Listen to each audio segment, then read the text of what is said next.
সই চুরিও কি এবার তৃণমূল কংগ্রেস করছে? এবং যা কানাঘুষো শোনা যাচ্ছে তো তাতে নাকি এখানেও অভিষেক বন্দ্যোপাধ্যায়ের নাম জড়াচ্ছে।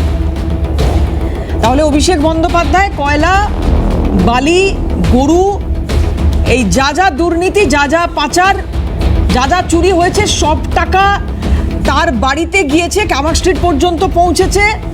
এই যে অভিযোগগুলো দীর্ঘদিন ধরে উঠেছিল, তার সঙ্গে আরও একটা অভিযোগ জুড়ে গেল যে তিনি নাকি সইও জাল করছেন।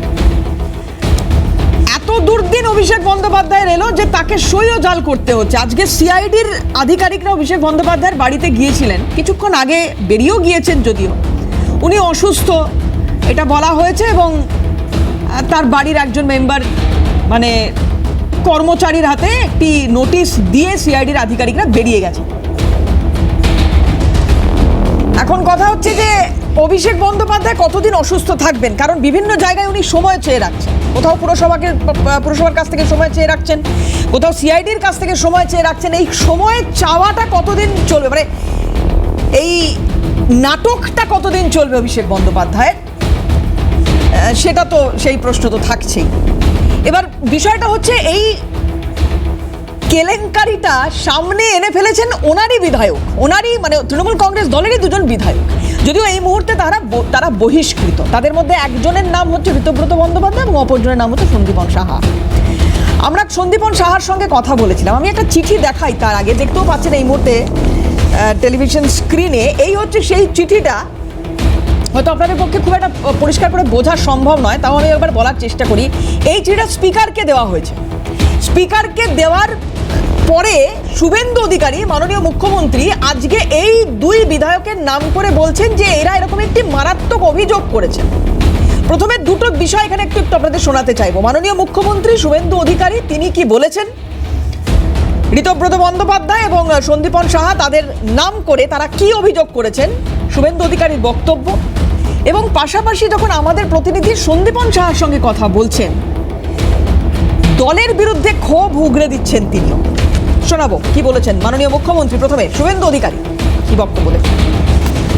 এখানে দুজন এমএলএ, মাননীয় ঋতব্রত বন্দ্যোপাধ্যায় এবং সন্দীপন সাহা, অভিযোগ করেন the complaint allege that the resolution dated 6/5/2026 was manufactured and fabricated. The complaint mentioned that as many as 14 signatures were in block letters. টিএমসির দুজন এমএলএর অভিযোগের ভিত্তিতে স্পিকারের নির্দেশে প্রিন্সিপাল সেক্রেটারি হেয়ার স্ট্রিট থানায় একটি এফআইআর করেন। হোম সেক্রেটারির নির্দেশে আমার অনুমোদনে পুলিশ মন্ত্রী হিসেবে এটাকে সিআইডিতে দিয়ে দেয়। আপনার দলের এমএলএরা লিখিত অভিযোগ করেছে, আপনাদের দলের লিখিত অভিযোগের ভিত্তিতে এফআইআর হয়েছে। এখানে সচিবেরও কোনো রোল নেই, স্পিকারেরও কোনো রোল নেই। 13 জনের মধ্যে 3 জন কনফেস করে দিয়েছে।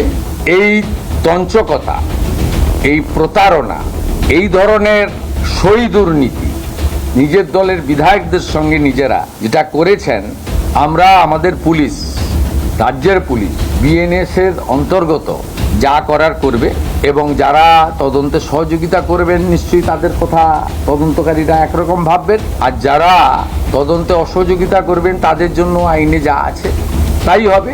এর কোনো রকম এই সরকার, যে সরকার আইনের শাসন প্রতিষ্ঠা করেছে, শাসকের আইন নয়, সেখানে আপনাদের কেউ যারা এই অবৈধ কাজ করেছেন, সই চুরি করেছেন, ছাড় পাবেন না। এটা খুব স্পষ্টভাবে আমি আপনাদেরকে জানিয়ে দিচ্ছি।